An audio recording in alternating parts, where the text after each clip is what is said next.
সর্বাত্মক শাটডাউনের প্রথম দিনে সায়েন্স ল্যাবে দফায় দফায় সংঘর্ষ চলছে পক্ষ থেকেই এবং আমরা যেটি দেখেছি প্রায় ৫ ঘন্টা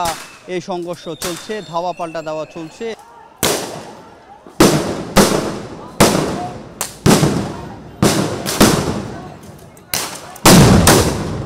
সকাল ১১টা থেকে আন্দোলনকারী যারা রয়েছে তারা বিচ্ছিন্নভাবে একত্রিত হওয়ার চেষ্টা করছিল এবং পুলিশ এবং আইনশৃঙ্খলা বাহিনীর যারা রয়েছে তারা চেষ্টা করছেন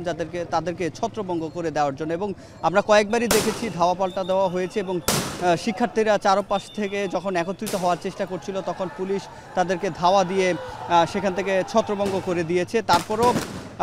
শেষে আমরা যেটা দেখেছি প্রায় ৪ ঘন্টা পর শিক্ষার্থীরা প্রধান যে সড়ক সায়েন্স ল্যাবের সেই সড়ক অবরোধ করতে সক্ষম হয় এবং সেক্ষেত্রে আমরা যেটি দেখি যে জরুরি সেবা ছাড়া যে যানবাহনগুলো রয়েছে সেগুলো চলাচল বন্ধ রয়েছে। শুধুমাত্র আমরা দেখছি জরুরি সেবা এবং রিক্সা, সাইকেলের মতো ছোট যানবাহন চলছে এবং শিক্ষার্থীরা আমরা যেটি দেখছি ideal college, Dhaka college, city কলেজের শিক্ষার্থীরা একত্রিত হয়ে মিছিল দিচ্ছেন এবং দুই পক্ষ থেকে ইট পাটকেল যে নিক্ষেপ সেটি কিন্তু চলছে এবং পুলিশ বারবারই চেষ্টা করছেন যাতে শিক্ষার্থীরা একত্রিত হয়ে এখানে অবরোধ করতে না পারে, কিন্তু শিক্ষার্থীরা বারবারই ২-৩ পাশ থেকে একত্রিত হয়ে মিছিল নিয়ে বের হচ্ছে গলি থেকে এবং প্রধান সড়ক অনেকক্ষণ যাবতই দখলে রেখেছে এবং পুলিশ টিয়ার গ্যাস এবং সাউন্ড গ্রেনেড দিয়ে ছত্রভঙ্গ করার চেষ্টা করছে এবং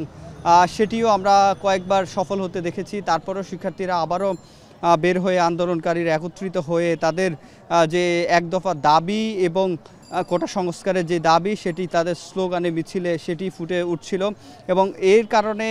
এখন এই প্রধান সড়ক science lab, new market, Nilkhet, ধানমন্ডির এবং মিরপুর যে সড়ক সেখানে বড় ধরনের যে যানবাহন সে যানবাহন চলাচল বন্ধ রয়েছে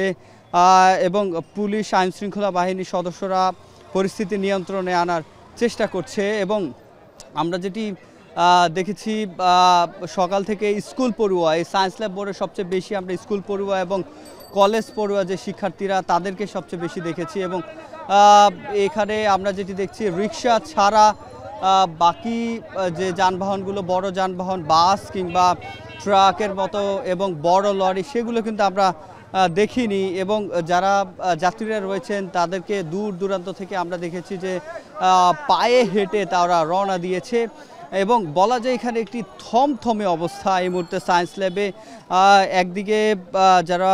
ছাত্রলীগ, যুবলীগ রয়েছেন তারা স্লোগান দিচ্ছে, অন্য পাশ থেকে যারা আন্দোলনকারী রয়েছেন তারা তাদের যে কোটা সংস্কারের যে দাবি সে দাবিতে এবং আজকে সর্বাত্মক যে শাটডাউন কর্মসূচি সেই শাটডাউন কর্মসূচিতে সায়েন্স ল্যাবের এই মুহূর্তে এই যে মোড়টি রয়েছে সেখানে বড় ধরনের যে যানবাহন সেগুলো চলাচল বন্ধ হয়েছে, তাতে কিছু সাধারণ মানুষের ভোগান্তিত হচ্ছে এবং দুই পক্ষের মধ্যে যে সংঘর্ষ সেটি কিন্তু কিছুক্ষণ